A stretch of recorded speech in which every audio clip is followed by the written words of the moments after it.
Pastor, masama pakiramdam ko. Ano muna ako? Papahinga muna ako. Ang layo. Sa Biblia, pag may sakit, andun si Kristo. Dadalhin yung may sakit. Nung inusig sila, at hindi pangkaraniwang pag-uusig, napakabalan natin sa Pilipinas, may kalayaan tayong ganito. Sa kanila nung inusig sila, inuhuli sila, kinukulong sila, hinahagupit sila, pinahihirapan sila, no choice sila.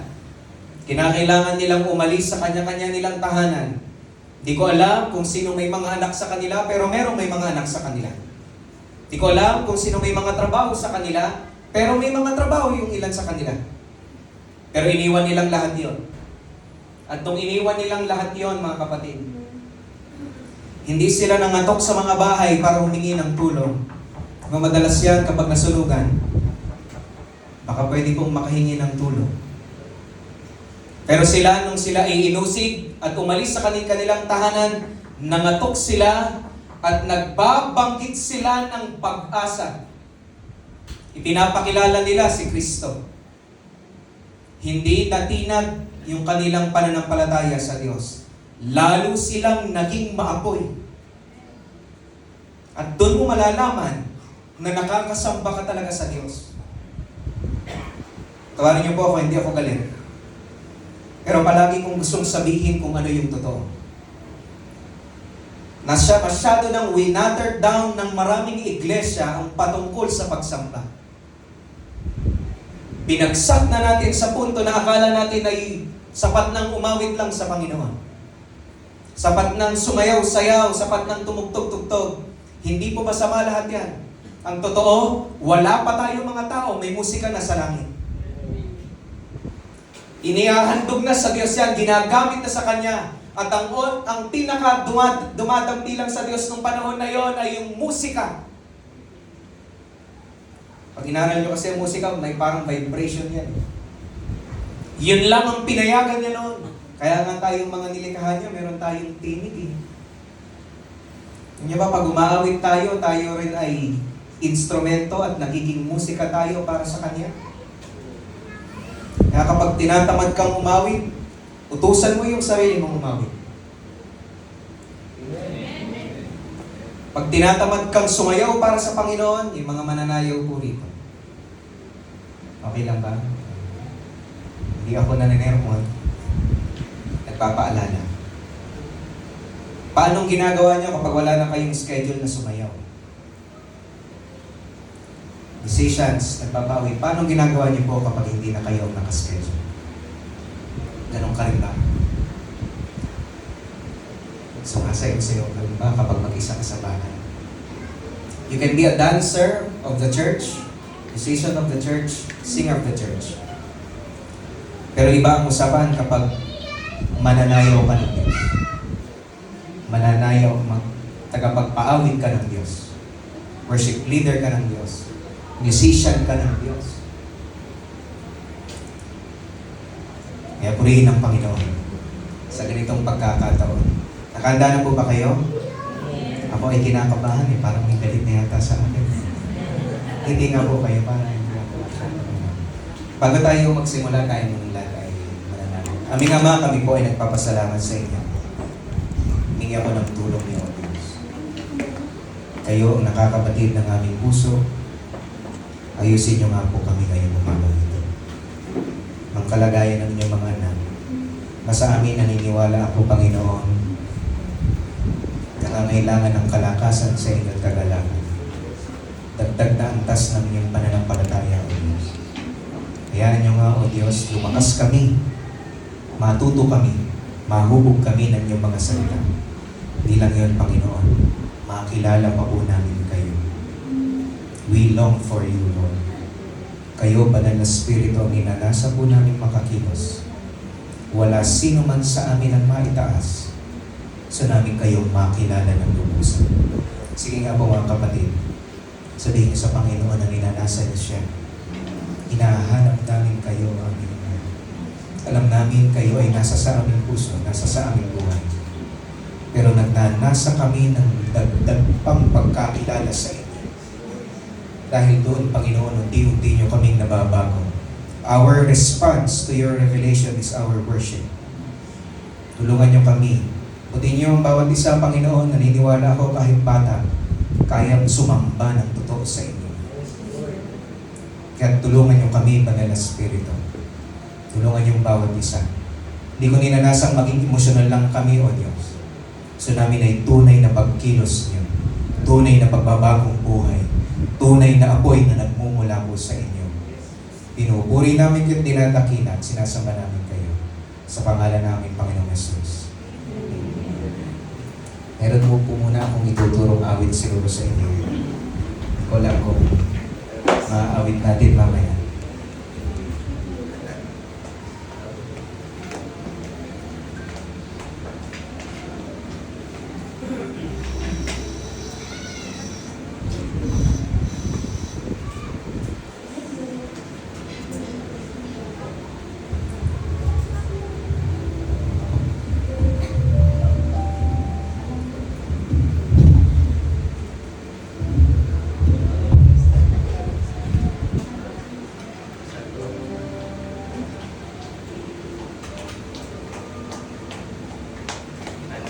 Jesus, you're the center of my joy.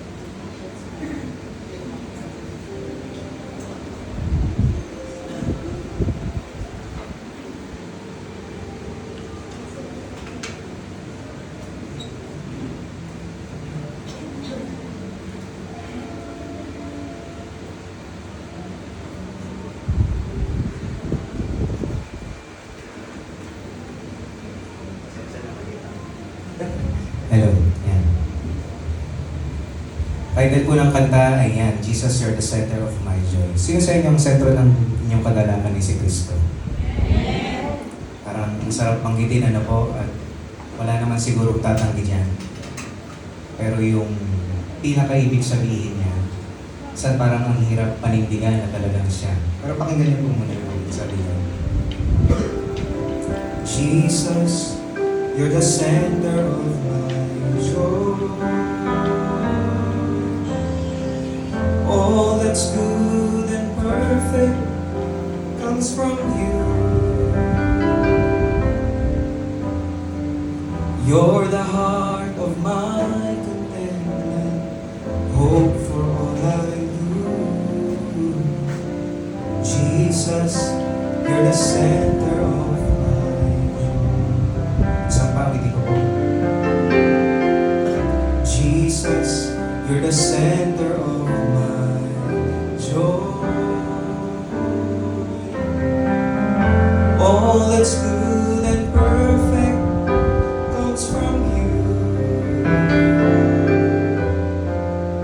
You're the heart of my contentment, hope for all I do.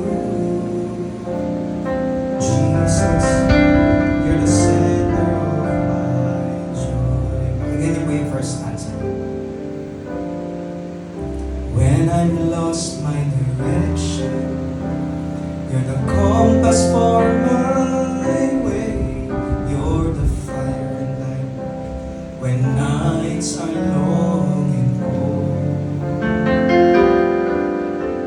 In sadness, you are the laughter that shatters all my fears. When I'm all alone, your hand is there to hold.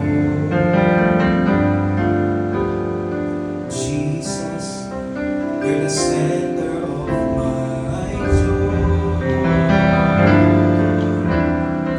All that's good and perfect comes from you. Hallelujah. You're the heart of my contentment, hope for all I do. Jesus, you're the center of my joy. Kuha niyo po, pwede niyo akong sabayan sa awit. Tingnan po natin simula. Jesus, you're the center. Kaya po lahat. Jesus, you're the center of my joy. All that's good and perfect comes from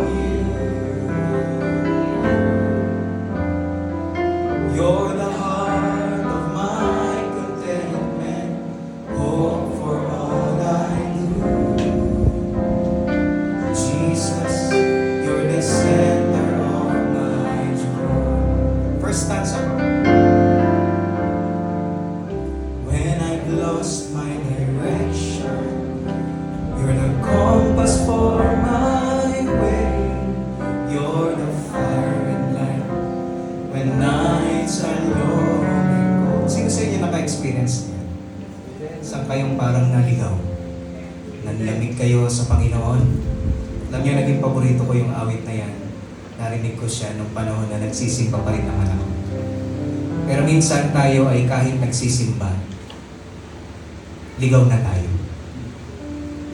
Kaya nung narinig ko nung sinabi ng awit, when I've lost my direction. Alam niyo, mabot ako sa punto, ang dami kong libro gustong bilhin. Para lang maibalik yung apoy ko.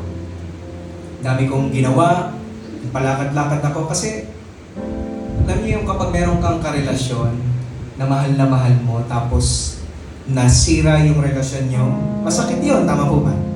Sino sa inyo minsan na-in love na? Tingin ka naman halos lahat, mga bata nga ngayon na-in love na. Iba lang siguro iniisip wala na po yung kilig, pastor, tanda na kami. Pero mahal mo pa rin naman. Yung ganoong pakiramdam kapag nanlalamig, hindi maganda. Tama po ba? Yun yung naranasan ko nung kaya saan ako nagpupunta, pumunta ako meron sa malapit sa SM North na tawag ay Back to the Bible. Dahil libro doon, tingin ako ng tingin, may mga binabasa ako, pero palaging parang kulang. Nung minsan, pumunta ako sa SM North. Alam niyo yung mga ma-emote na tao, sino ma-emote? Naglakad ako, dahil na nilakad ko, mga ma-emote, ganyan eh. Pagpunta ko ron sa SM, pumunta ako doon sa gusto ko yung maingay, palaruan ng mga bata. Nung nandun na ako, umupo ako, pinapanood ko yung, alam niyo yung mga pumupunta sa palaruan na sumasayaw-sayaw sila, tinatapak-tapakan ng patawag doon. Oo, yun, basta yun. Nanonood ako, pero patay yung loob ko. Gusto kong napakabuti ng Panginoon niya kung bakit. Habang nandun ako, nakatingin ako sa sumasayaw. Biglang may humarang, so pa sana magalit eh. Nanonood ako, inarangan ako. Nung humarang siya, nakasulat sa likod niya, "You need Jesus." Unexpected na event nung nabasa ko. Teka, ang dami kong hinanap. Yun lang pala. Sa iba sa atin, ligaw, ang dami nating gusto nga. Sabi nung kanta, when I've lost my direction. Sino raw po yun? You're the compass for my way. You're the fire and light. Yan ang pinakagusto ko. May mga gabi rin ako na, katulad nyo rin po ako, tao rin ako. Mga pastor, tao rin po. May mga gabi kami na lumuluha kami na hindi nyo alam. Kaya nung mga gabi na yon, you're the fire and light when nights are long and cold. In sadness, you are the laughter. Sino sa inyo naging malungkot na talagang naranasan yung malungkot na malungkot? Ako masasabi ko, naranasan ko na.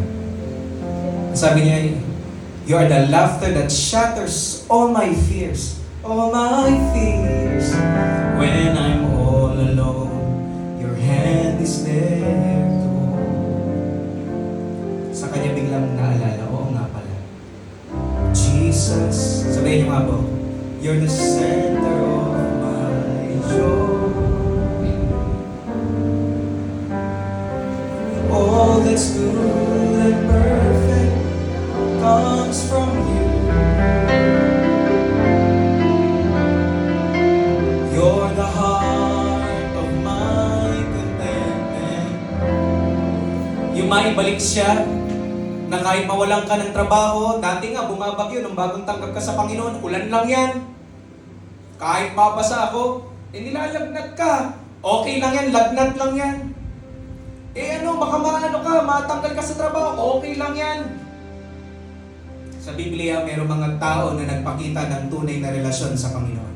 Sige ba ng tunay na usapan? Totohanan, ayaw natin ng peke eh. Merong mga taong nagpakita ng tunay na relasyon sa Diyos. Sila yung mga taong hindi ganun kaaral talaga sa Biblia. Sa mga kautusan, hindi sila pareseyo. Mga simpleng tao lang rin sila tulad natin. Pero nung nakita nila ang Panginoon, nakilala nila, nagkaroon sila ng tunay na relasyon. Nagbago. Nagbago yung kanilang takbo ng buhay, yung kanilang puso. To the point na, ang sabi na sa Biblia, di ko alam kung mabubuklat ko pa mamaya. Gusto kong madaliin, gusto kong lumapit tayo sa Panginoon na agaran. Sabi roon, nagpapahayag sila sa mga tao ng mensahe. Tapos ang nangyari, nagalit, nainggit kasi yung mga Pariseo sa kanila. Kilala niyo pa yung mga Pariseo? Mga aral sa salita ng Diyos yun. Pero walang relasyon sa Kanya.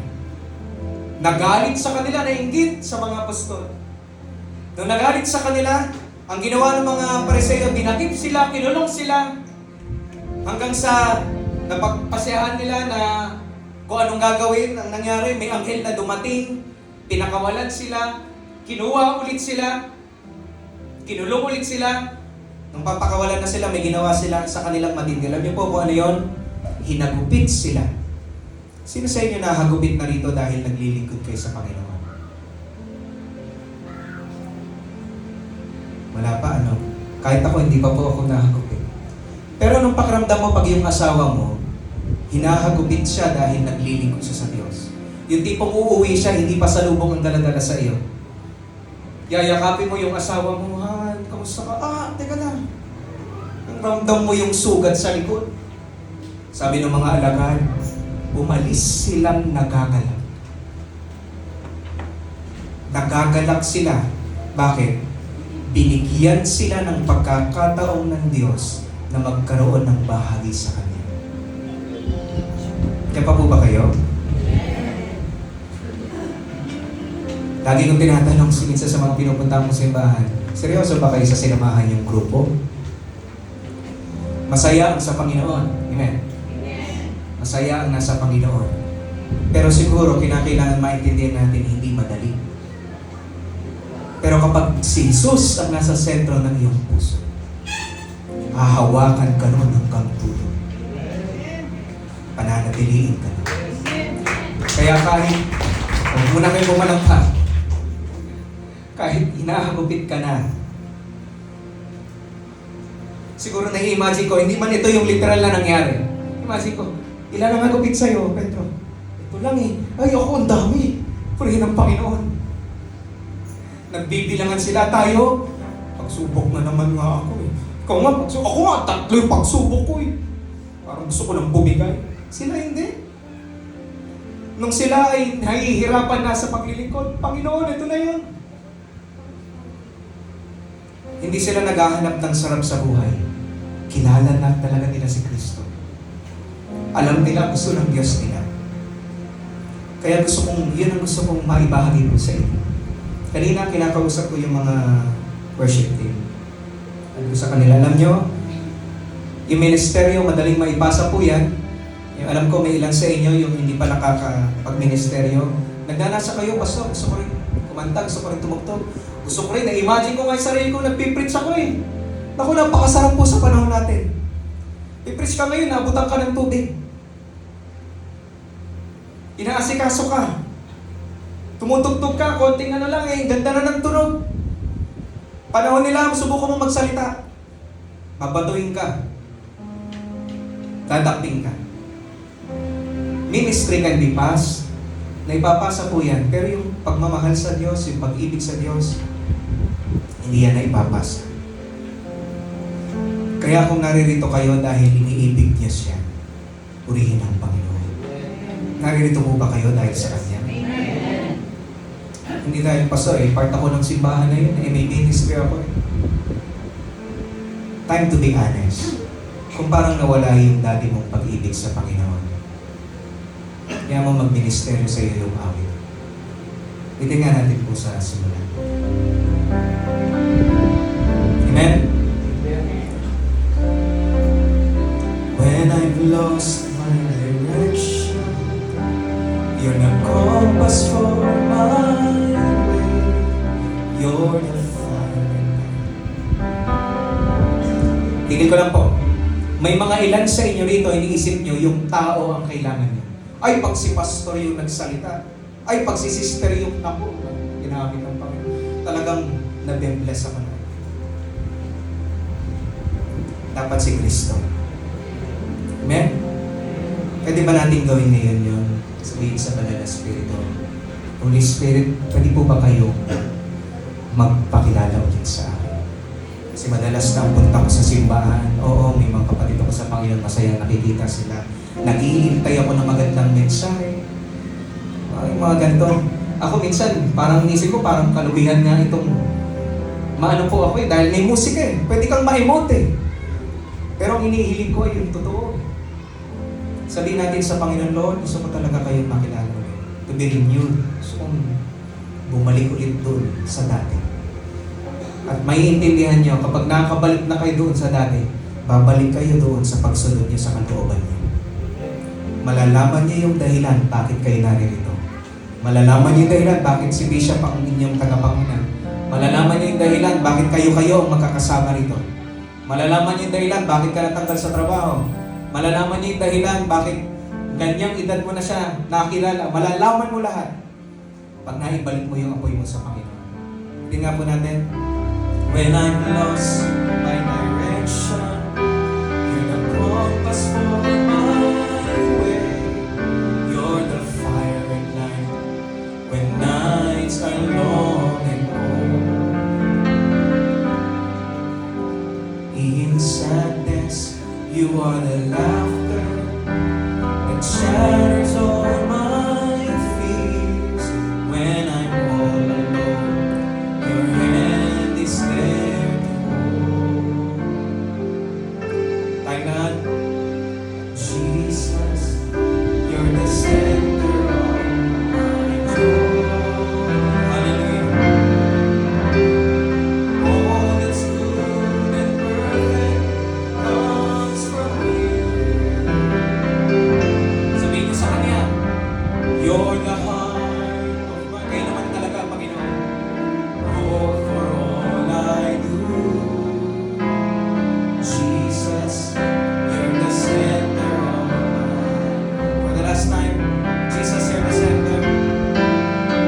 Jesus, you're the center of my joy. All that's good and perfect comes from you. You're the heart of my contentment. Oh, for all I do. Jesus, you're the center of my joy.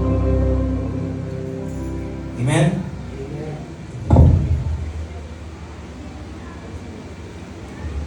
Ang nais kong may bahagi sa inyo, Diyos natin ay personal na Diyos.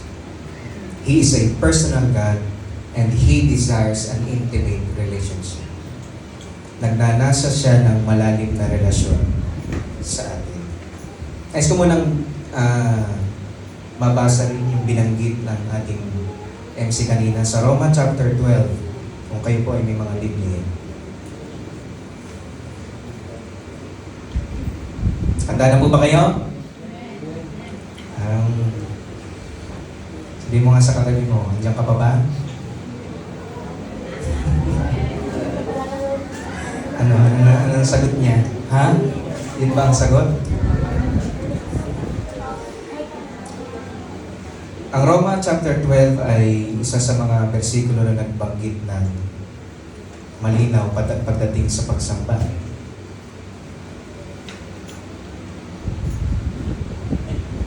Di po ba nakita na?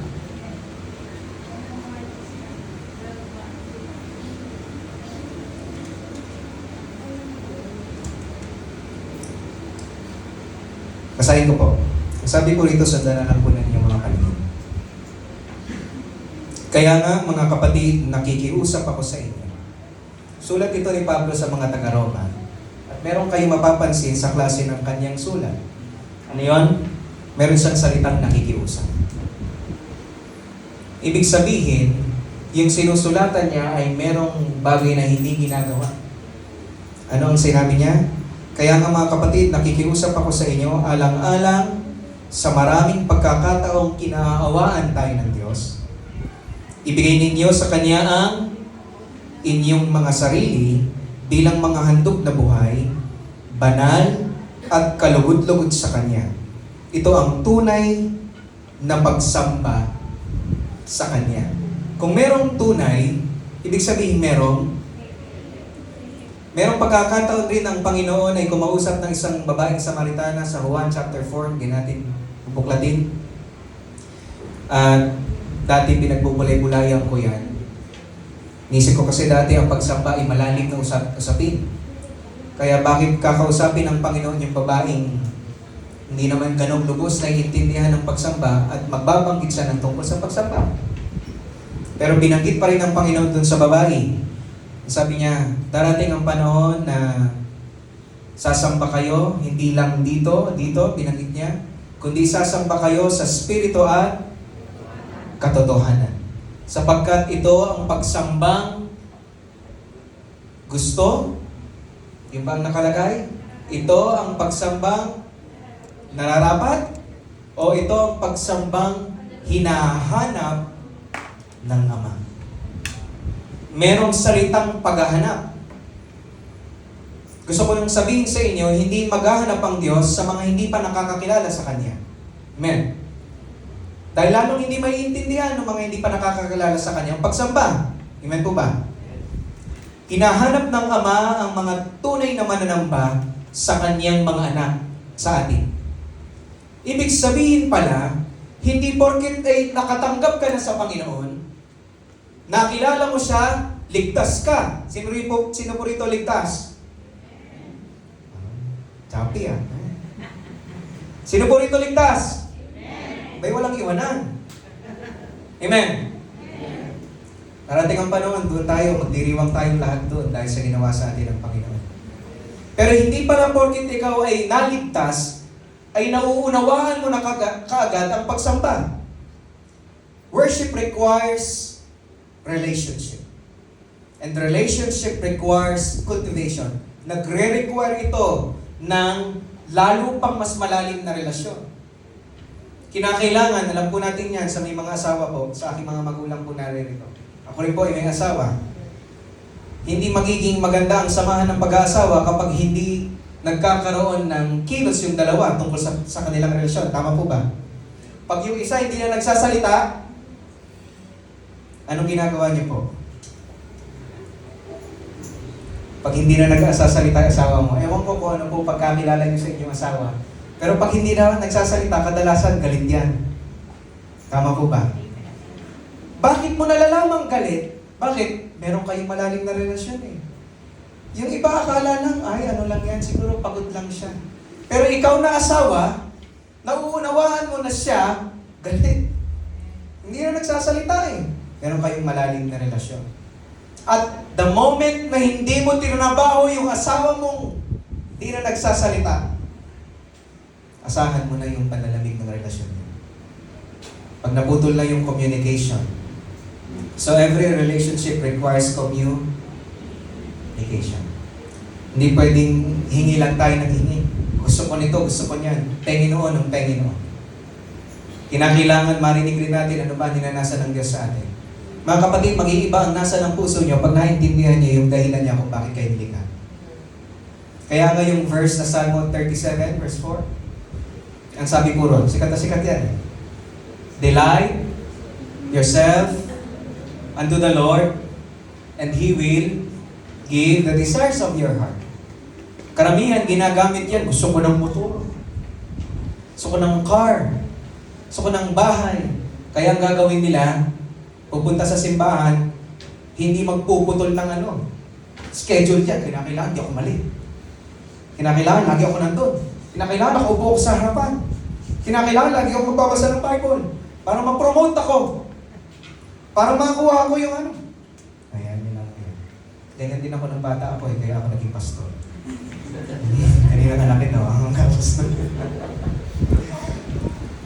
Yung iniisip natin, minsan kala natin, kaya natin mauto ang Diyos. Ba naman sa ating ginagawa natin parang lucky charm ang Diyos. Susuot mo yung keychain mo ng memory verse, John 3:16. Susuot ka ng I love you, Lord. Tapos yung pants mo ay Genesis 1:1. Nakasombrero ka pa ng Colossians 3:16. Talaga naman. Hikaw mo, hindi pa hikaw mo, Holy Spirit, kalapan. At iniisip natin kapag ganoon tayo, babalikan ako ng Diyos na mas ako makakakuha na ako naman. Hindi yan ang ninanasa ng Diyos sa atin. Pagsamba ay nag-iimbita ng mas lalo pang pagkakilala sa Kanya. Mas malalim na relasyon, mas malalim ang usapan. Alam ko may amen, ha? Hindi na ba yung mga mag-asawa ba, hindi na ba malalim usapan nyo? Ako, pastor, problema na lang. Pag malalim ang relasyon, matibay ang pagsasamahan. Yung hindi magawa kay Angel nung kanyang mga katrabaho, nagagawa ng kaibigan niya sa kanya. Pag nadapa ka, tinawanan ka nung di mo naman kilala, sama ng tingin mo. Pag nadapa ka, tinawanan ka ng kaibigan mo, pati ikaw matatawa na. Tama po ba? Okay. Parang kayo lang masayahin. Sila pa ba masayahin dito? Parang ngiti nga po kayo, parang kinakabahan ako sa inyo. Parang isang beses lang magsasalita rin. Pag mas malalim ang relasyon, alam natin ang pinakamalalim na relasyon sa mundo ay ang pag-aasawa. Ay, iba ang usapan na yan. Naguhumaran na yan. Malalim na talaga ang ugnayan niya. Meron sa Biblia, sa natin, sa Isaiah,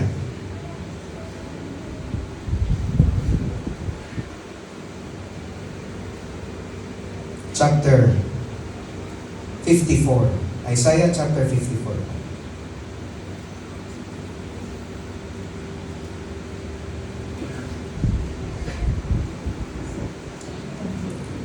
Verse 5. Binanggit ito ng Diyos patungkol sa kanyang mga piniging bayan. Pero makikita natin yung klase ng relasyon na hinahanap niya sa kanyang mga pinili rin.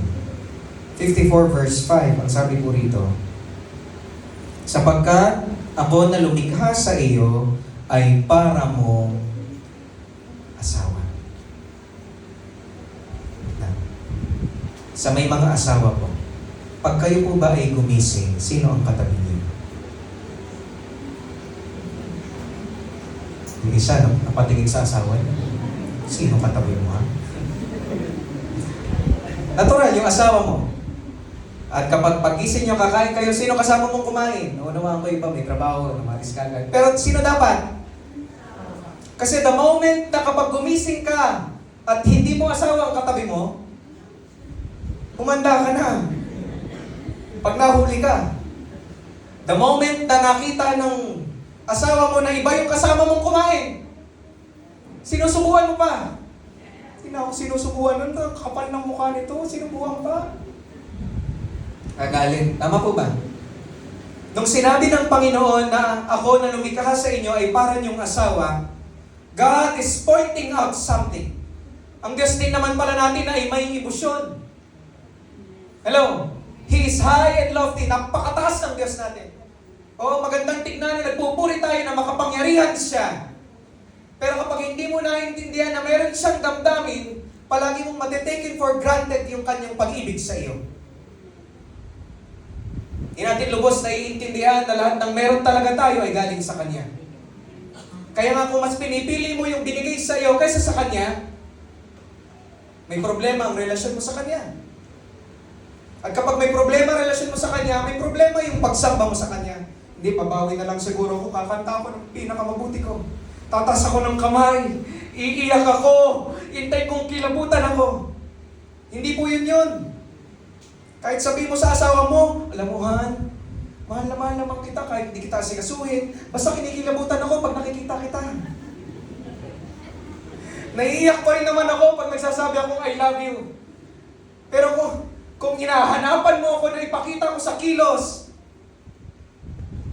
hindi ko kayang maibigay kasi meron akong ginagawang iba eh. Ano mararamdaman ng asawa mo? Kunyari kayo yon, gagawin mo, kapal ng mukha mo. Kala mo ba mahal mo ko? laging biruan sa mag-asawa. O away pala. Sa una ka lang magaling. Nasabihan na po ba kayo ng gano'n? Ibig sabihin, maayos ang relasyon ng mga mag-asawa po dito. Ibig sabihin, dinadalang ka pa ng bulaklak. Sabi ni Ibang Pastor, matanda na po kami. Hindi na po ano yan.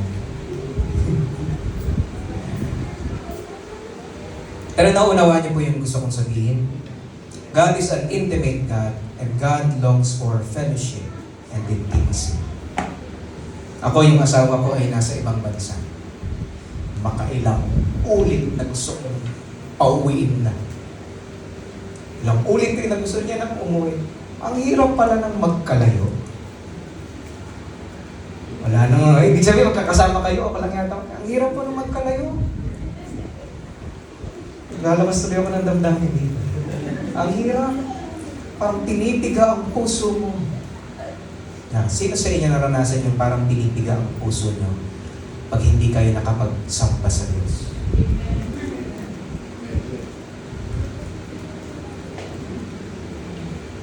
Tinipiga ang puso mo kapag hindi mo siya naririnig. Sino sa inyo minsan in-update nyo ang Diyos? Panginoon, kamusta kayo?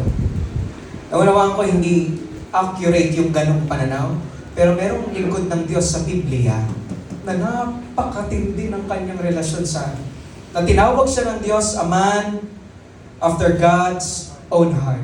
Ang nakakamangha rito, sa panahon natin ngayon, pinagtatalunan yung dami ng alam sa Biblia at kinakailangan, nakikita mo na parang nasa wastong edad naman yung may mga alam na. Pero si David, bata pa lang, nabagsagan, hindi ng tao, nabagsagan ng Diyos mismo, na man after my own heart. Isa sinabi sa akin ng Banal na Espiritu, anak, isang bata lang ang pinalit ko sa isang hari. Sino pinalitan niya? Si Saul. Bakit? Bakit napalitan si Saul? Si Saul kasi masuwayin. Sino rito masuwayin? Talagang tahimik po ang iglesia niyo. Panalo na kayo sa award ng pagiging tahimik. Masuwayin siya. Ano sinuway niya?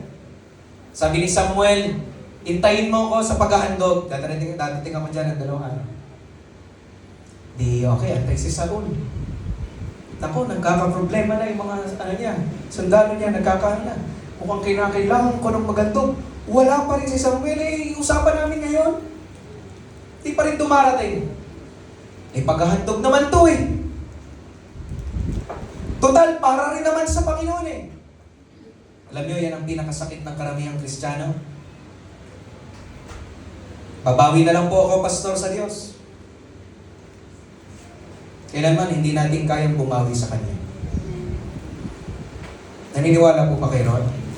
Tigilan na natin yung pagsasalita ng babawi ako. Hindi ka makakabawi. Napakababaw ng ating kakayanan. Yung pera, hindi niya kailangan. Ikaw nga hindi niya wala nga tayong tao, Diyos pa rin siya.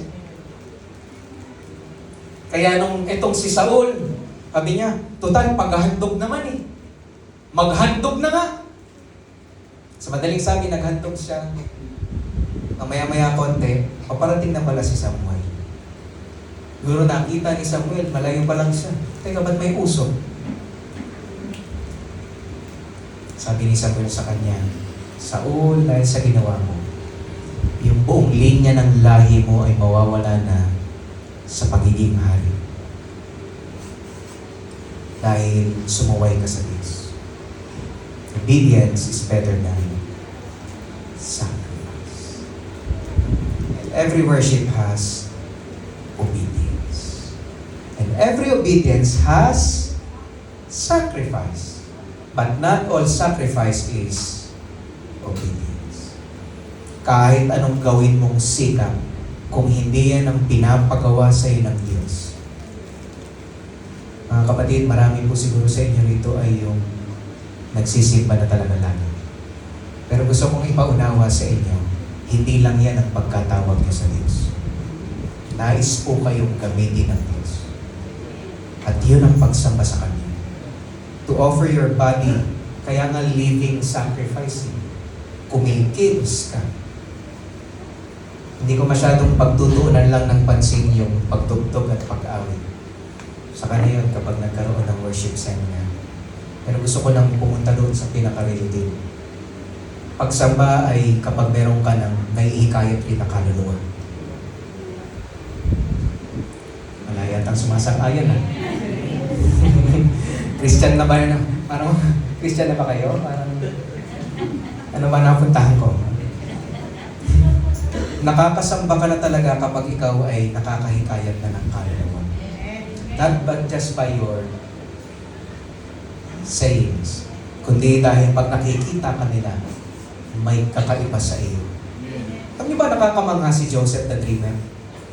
Saan ka nakakita ng naglilinis, tapos yung unbeliever nakatingin, sinasamahan ng Diyos to. Saan ka nakakita ng nagwawalis? Tapos masasabi mo habang nakatingin ka, ikaw wala kang alam tungkol sa mga spiritual na bagay. Tungkol sa Diyos. Masasabi mo, sinasamahan ng Diyos to. Ang kapatid, hindi lang yun sa galing lang mag-ayos. Alam niyo bang mas maraming magaling sa atin sa mundo? Maraming mas magaling tumugtog sa mundo? Maraming mas magaling kumanta sa mundo? Sa lahat ng marami yatang mas magaling sa mundo. Pero yung makita ka ng unbeliever na nagwawalis ka, ano yun? Itsura na nagwawalis na sinasamahan ng Espiritu ng Diyos. Siguro pastor, nagpe-pray siya. O ba naglalampaso, praise the Lord. Hindi, ang sabi ni Potiphar, sinasamahan ng Diyos. Ibig sabihin, merong kakaiba sa kanya. Yun rin nakita sa Panginoon eh. May kakaiba. Kaya nga ang Panginoon, hindi siya nag-a-announce.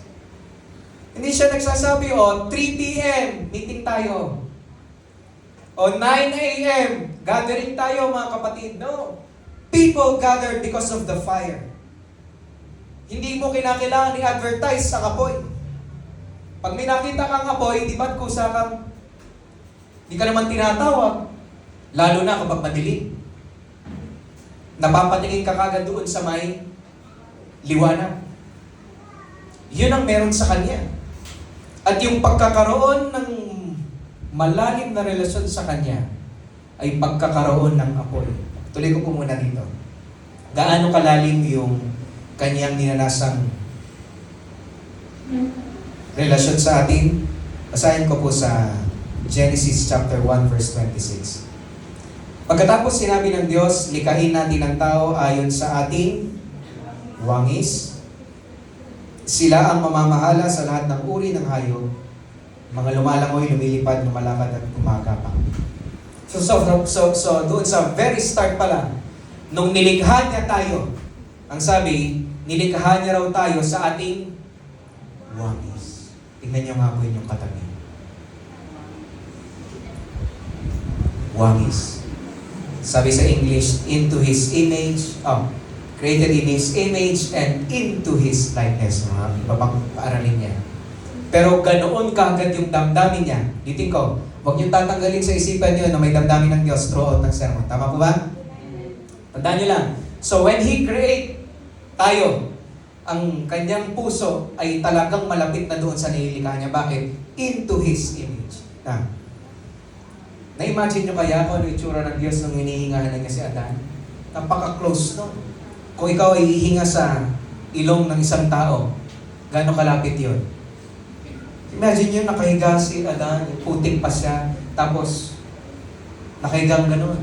Isang Diyos, kinakailangan niya.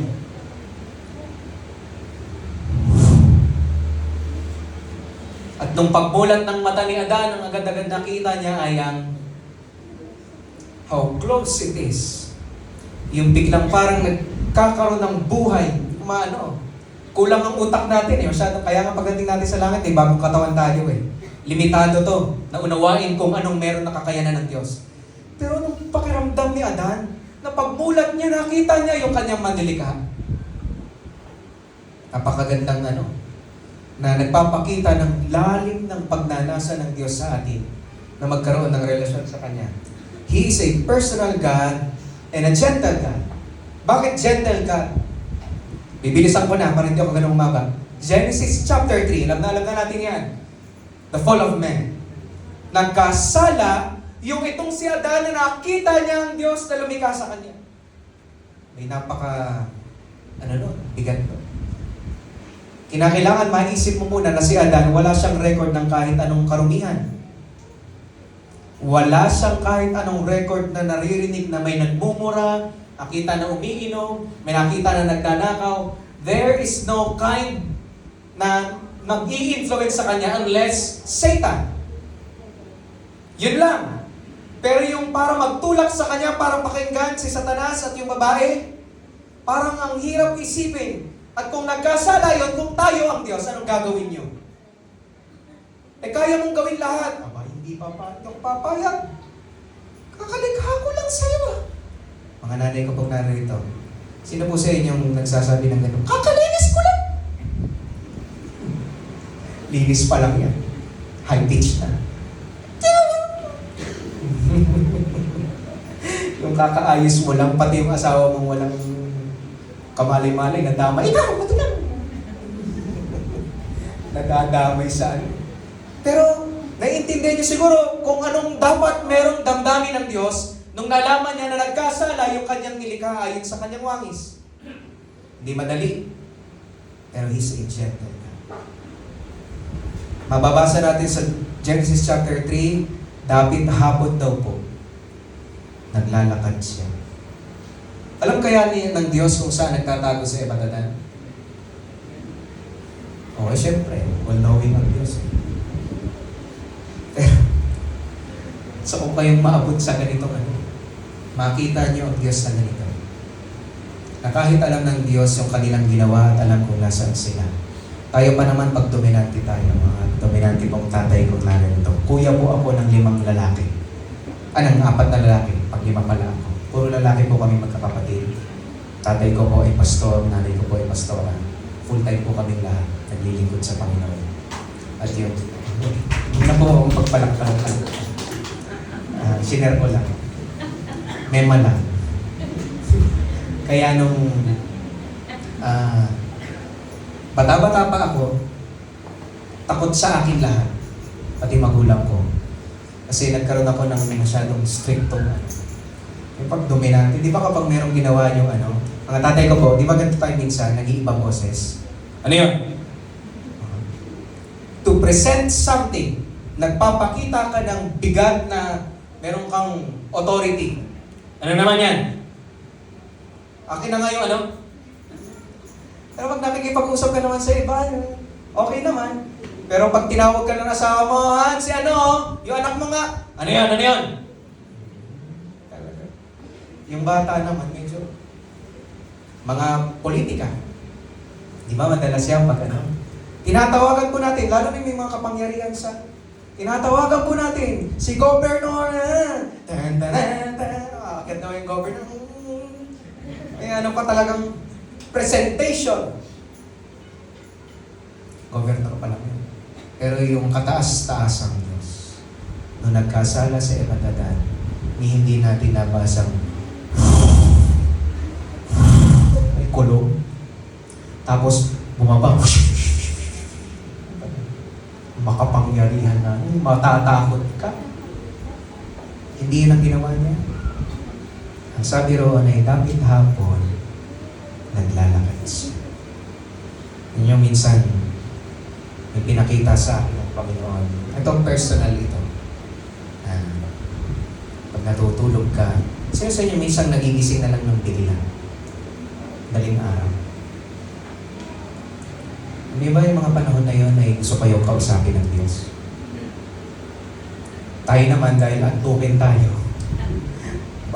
Ang nasa isip mo lang kung kailangan ko lang mag-ayos ng dila. Pero ibabaling ka ng gano'n. Pagbaling mo naman ng gano'n, tapos mamaya, magdidilan ka ulit.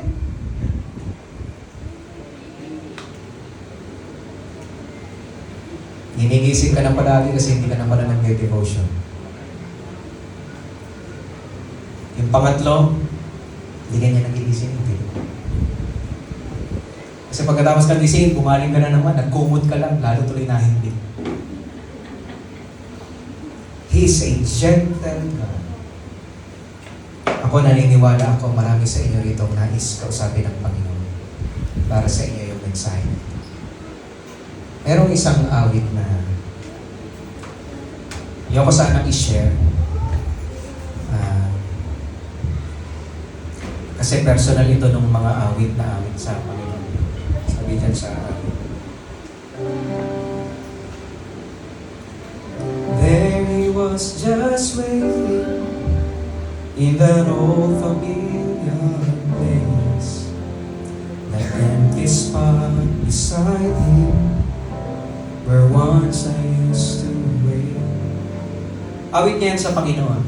Sabi niya, nakita niya minsan, ito, ano to, figure dito. There he was just waiting in that old familiar place. Sino sa inyo may familiar place kayo ng Panginoon? Tagpuan niya. Meron ba kayong ganon? Wala? Nandiyan pa po ba kayo? Pastor, tagpuan namin, simbahan. Yung tagpuan ako sa amin, merong speaker na kahoy, dating ginawa ang daddy ko.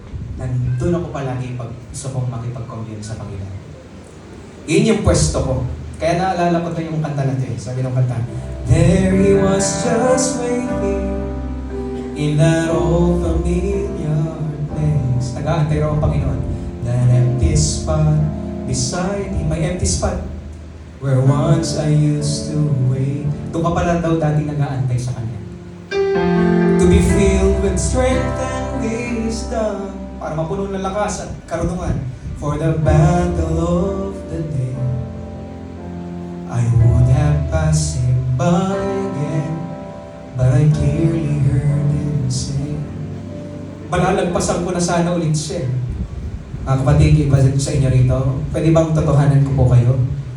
Yung mga dating walang trabaho, meron kayong panahon nun sa Panginoon na hindi katulad ngayon. Sabi ng awit, I miss my time with you. Those moments together, I need to be with you each day. Panginoon nagsasabi daw niya, and it hurts me when you say you're too busy. Busy trying to serve me, but how can you serve me when your spirit's empty? There's a longing in my heart, wanting more than just a part of you. It's true. I miss my time with you. May kasunod pa, sabi niya, what will I have to offer? How can I truly care? Sino sa inyo minsan nagkaroon ng ganyang damdamin? Nag-isip ko ngayon may trabaho na ako, may ginawa sa akin ng Panginoon, ngayon may ganito na ako. Ano kaya ang pwede kong magawa para sa Panginoon? Di ba nagkakaroon tayo ng ganyang puso kung minsan? Sabi yung kumakanta, anong gumawa ng kanta? What will I have to offer? How can I truly care? My efforts have no meaning if your presence isn't there. But you'll provide the power if I take time to pray. And I'll stay right beside you, and you'll never have to say. Babalik ko yung dati. Kakaroon ulit ako ng panahon sa Kanya. At Panginoon, hindi niyo nasasabihin ulit ito. Sabi ng kanta, I miss my time with you. Those moments together, I need to be with you each day. And it hurts me when you say, bakit daw sasaktan? You're too busy. Busy saan?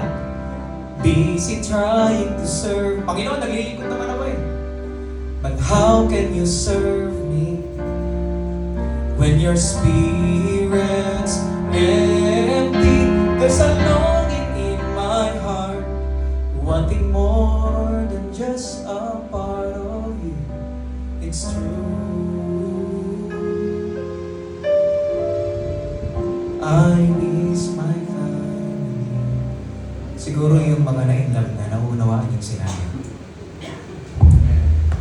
Yung bigyan ka ng karipot na oras, samantalang ang Diyos ay bumaba sa kanyang trono para hingahan tayo.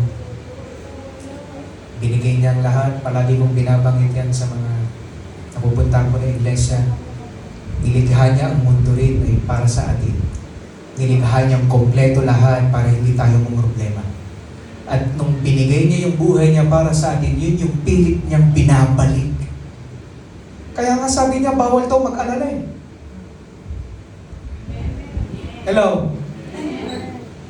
Ibinabalik niya yung dati niyang layunin sa atin. Nawala yan eh. Nung nandun si Eva at Adan, hindi nag-aalala kung anong kakainin. Hindi rin nag-aalala kung anong susutin. Sabi ng Panginoon, tingnan niyo yung mga ibon. Tingnan niyo yung mga bulaklak. Mga kapatid, yung suot natin, di pa naman tayo mukhang napabayaan. Tingnan niyo yung katabi niya. Mukha bang napabayaan? Saan? Sa kusina?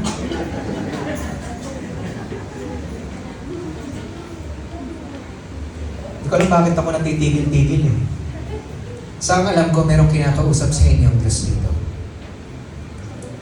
Basta inyo, siguro punong-puno na rin ng versikulo ang kanilang kaisipan. Marami na rin pananaw. Kanina binanggit ko rin sa mga worship team. Alam niyo ba, kahit you know the context and knowing the truth, it is not enough. Alam na alam ko na yan. Meron nga rin isang professor sa UP dati. Sabi niya, binasa ko na ang Biblia mula umpisa hanggang huli hanggang umpisa. Sino sa inyo nagbasa ng gano'n? Madalas, umpisa hanggang huli lang tayo eh. Pero parang nasisiraan ka na yata kung sisimulan mo sa huli hanggang umpisa. Binaliktad niya. Ibig niyang sabihin, baliktad ko na. Pero hindi ko maintindihan. Kasi kapag wala kang tunay na relasyon sa Kanya kailanman, hindi mo maiintindihan ang Kanyang mga salita. Kaya nga sabi niya sa mga Pariseo, sinasaliksik niyo ang kasulatan, pero hindi niyo ako nakilala. Jesus is pointing out something, yung salitang nakilala. Hindi kayo nagkaroon ng relasyon sa akin.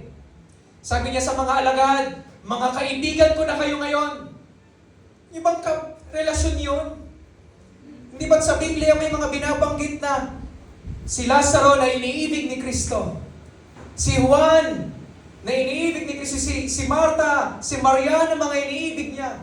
Hindi dahil sa may favoritism ng Panginoon, pero hindi na naisulat yung pagkakaroon kung bakit sila nagkaroon ng ganong malalim na relasyon.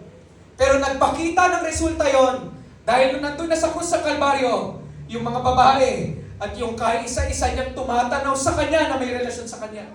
Yung kanyang kaibigan, hindi niya iiwanan. Sino yun? Si Juan. Nanatili siya ron. Hindi dahil sa himala, hindi dahil sa Diyos, hindi dahil sa kung anong meron siyang kapangyarihan.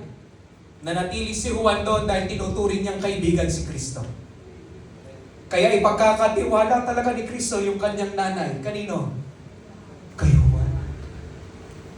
Mga kapatid, hindi ito usaping kaligtasan. Alam kong ligtas tayong lahat. Pero there is so much more when it comes to God. Pwede palang magkaroon ng malalim na relasyon sa Kanya. Hello? Pwede pala yun. At ano mararamdaman ng Diyos pag yung anak niya ay naging sapat lang sa Kanya na ligtas na ako, okay na ako. Basa-basa lang ako ng Bible. Pag nagbabasa ka ng Biblia na ang dahilan mo lang ay matuto, na-miss mo. Na-miss mo yung ibig sabihin ng Panginoon. Kaya yung mga Pariseo na nahuli yung babaeng nangangalo niya, na-miss niyo. Yung babaeng nangangalo niya nandun at sinasabi ng mga Pariseo, di ba sabi sa kautusan, batuhin yan hanggang mamatay? Lang natin ang kwento. Umupo ang Panginoon, nagsulat siya sa pamagitan daw ng kanyang daliri. Alam niyo, nasa jeep ako niyan. Biglang pinakita sa akin ng Panginoon yung kanyang dahilan. Bakit siya yumukod? Hindi kasi nakasulat eh. Ano sinulat niya? Tama po ba? Yung mga nakabasa. Hindi nakasulat ko ano sinulat. Ang sabi ron, with his finger he wrote down, Nagsulat siya na sinabi sa akin ng Panginoon, anak, bago pa lang po ako nito. Hindi ako mahilig magbasa ng Bible dati. Dinala ako ng Banal na Espiritu sa Exodus. Sabi niya, anak, ako yun. Ako yung nagsulat ng kautusan. Inabasa sa akin ng Panginoon. Nag-anyo siyang apoy. And the finger of God wrote the commandments. Yung sa harap ni Kristo, parang sabi niya, parang pinupunto ng Panginoon, sa akin yung sinasabi ang kautusan ko, ano ibig sabihin? Hindi nyo naiintindihan. Ako nagsulat niyan. At hindi yan para batuhin lang yung babae. Sino unang may kasalanan? Sino hindi nagkasala sa inyo? Siya ang unang bumato. Hindi nangyari. Isa-isa silang umalis. Wala nang bumato. Bakit? Sabi ng Panginoon doon sa babae, neither do I condemn you. Sino mo? Yun yung bang simula yun ang relasyon nila? Hello? Amen. Nung sinabi ng Panginoon, hindi kita inuhusgahan. This is the offer. Sino mo? Ka na ulit magkakasal. Yun ang offer ng relasyon sa kanya. At ang ginawa ng babaeng yun, hanggang sa uli sinamahan niya ang Panginoon.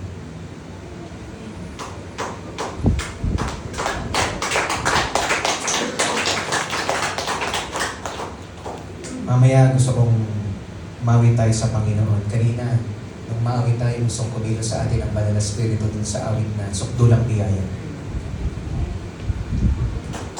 Na kailangan natin. Kaya lang po, kayo masyadong sikapin natin maging totoo. Amen? Sikapin natin maging totoo. Kasi kahit alam natin yung katotohanan, kahit alam nito yung katotohanan, pero pag ito ay hindi na bago. Knowing the truth, hindi ibig sabihin na yung intention mo pa rin ay pure. Bakit kayo nandito? So kung mag-pray tayo, tatanungin ko muna kayo, bakit po kayo naririto? Bakit? Ibang sumasagot na parang masambang. Bakit kayo naririto? Paglabas nyo, ano nangyayari sa inyo? Pag nandun na kayo sa kanya-kanyang tahanan, pag nandun ka na sa trabaho, pag mag-isa ka na lang, anong tinitignan mo sa cellphone mo? Ano nagkukonsumo sa buong araw mo? Ano nagkukonsumo sa iyo? Ano ang ini-intake mo araw-araw? Ano ang bumubuno sa iyo? Yan ang naging dahilan kung bakit nagpadala ng maraming propeta ang Diyos sa Biblia. Para sabihan sila, pero isang masakit tagpo sa Biblia na siguro parang ang hirap unawain. Dahil ang isang lingkod niya, pag-aasawahin niya ng isang prostitute. Si Propeta Hosea. Ginawa siyang object lesson ng Diyos. Bakit? Yung kanyang bayan ay may ginagawang hindi tama sa kanya. At the only thing para maipakita kung anong ginagawa ng kanyang bayan sa kanya, alam niyo kung ano? Hosea, mag-asawa ka nga ng prostitute. Papayag ba kayo, mga kapwa ko po lalaki? Utusan kayo ng Diyos? Siguro papasok sa isip mo, teka, sa Diyos kaya ito? Teka, nasa Bible ba? Hello, andyan pa po ba kayo? Andyan pa po ba kayo?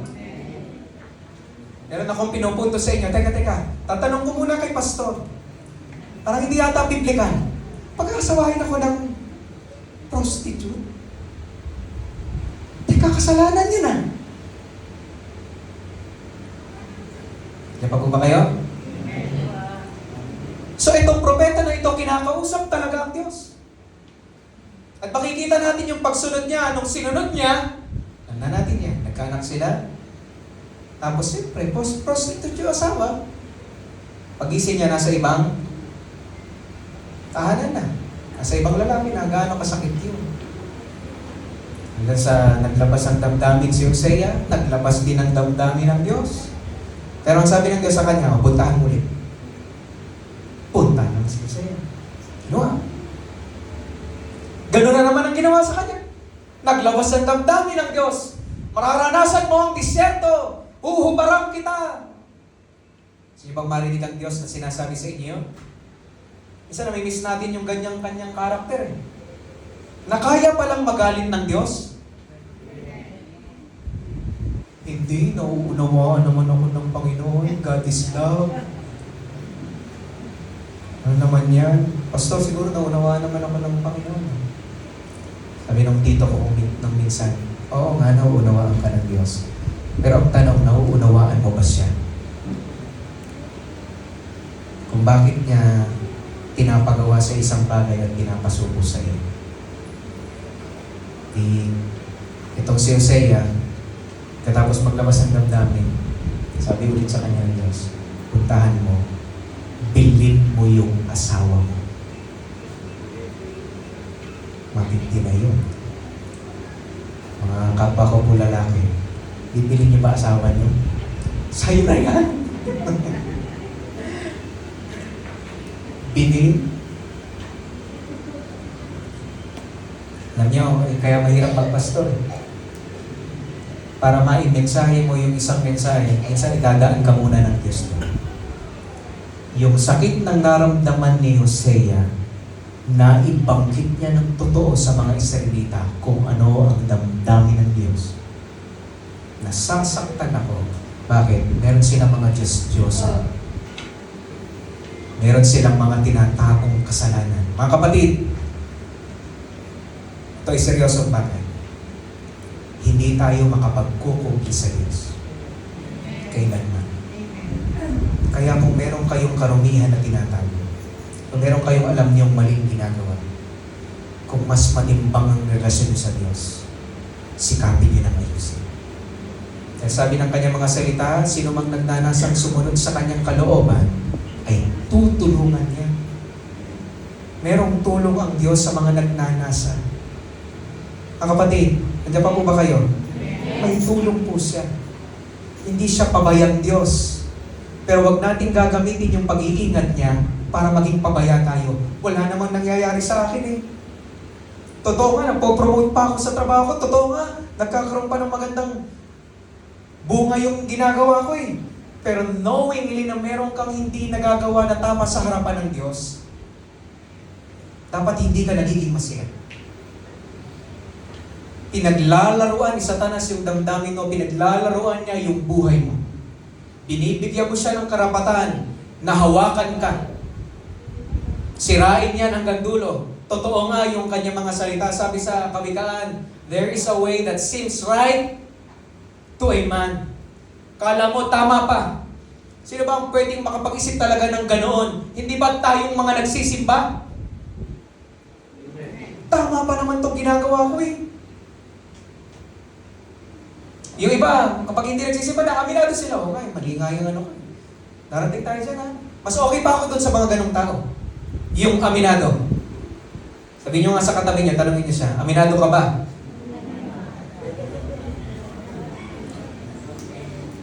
Umaamin sila eh. Eh tayo. O ano yung ano, kamusta yung ano, ganito ganyan. Tinanong ka ng pastor, parang nagiging tiktokeris. Eh. O di ba sinabi ko sa'yo, pinausap na kitang ano. Iba naman, biglang kala mo. Napapayo ko na lang. Yung bigat ng epekto ng kasalanan, palaging naroon. Kaya ngayong umagang ito, sino sa inyo gusto nyo lumapit sa Panginoon? Sabihin, Panginoon, gusto ko pong ayusin ulit yung relasyon ko sa inyo. Mga kapatid, hindi ito one time, parang instant biglang, uy, okay na ulit kami ng Panginoon, talagang maapoy na ulit. I-encourage ko kayo pagkatapos ng pagtitipon na ito sa inyong mga tahanan. Tatandaan yung mensahe ng Bishop ng anniversary. Walang umiin. Lagi kong inaasar yung mga miyembro sa akin pag amin. Mahirap tandaan talaga. Yung nakaraang linggo nga, natatandaan niyo ba? Yung isa pastor, yung utos nga ng asawa ko, nakikilimutan ko pa kung minsan. Pero pag mahal mo, naaalala mo. Sabi niya, dun sa isang party, in our community, sa mga tahanan, Thy kingdom come. Thy kingdom come. Pag nagkaroon, mga kapatid, ito na po huli sa mag-pray. Sa may mga asawa, dito, mauunawaan niyo po ito. Hindi ba't pag nagkaroon ka na ng asawa, magbabago daloy ng takbo ng tahanan? Dati, ganito lang. Ako kasi mahilig ako sa konti lang ang gamit. Kama, lagayan ng damit, tapos. Nung nag-asawa ka na, Thy kingdom come, kari ang asawa mo, teka, ito gusto ko, yung asawa mo hindi naman engineer, nagiging engineer. Thy kingdom come, Thy will, yung kagustuhan niya biglang nag-i-insert sa'yo. Yung tipong, ang dami na nating hindi mo naman maipakita sa kanyang ganun, baka maabutan ka. Pag gusto ng asawa mo, gagawin mo. Ako nga hanggang ngayon, hindi pa nakapagpapagupit dahil gusto ng asawa ko. Wag daw muna magpagupit, irritable na ako sa buko. Pero sabi ng asawa ko, wag muna. Thy kingdom come, Thy will be done.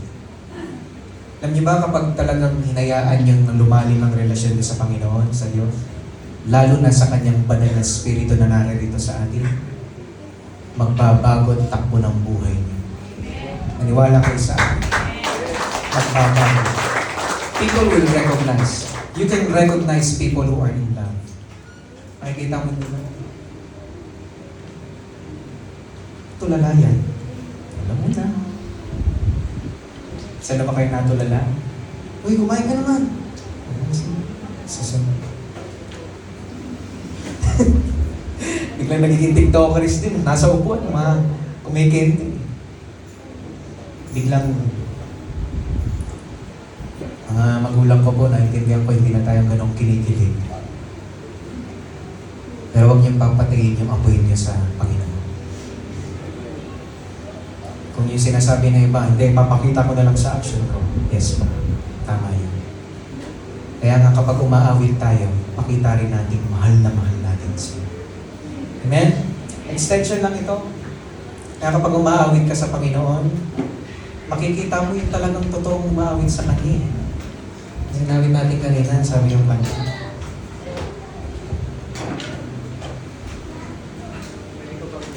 Hello. Hilingan din yung si sister nagpaawit kanina sa kanya.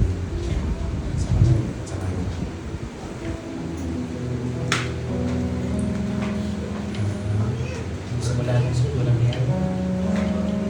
Habang hindi karapat-dapat pagmukulan ng iba at wagas yung pagsama.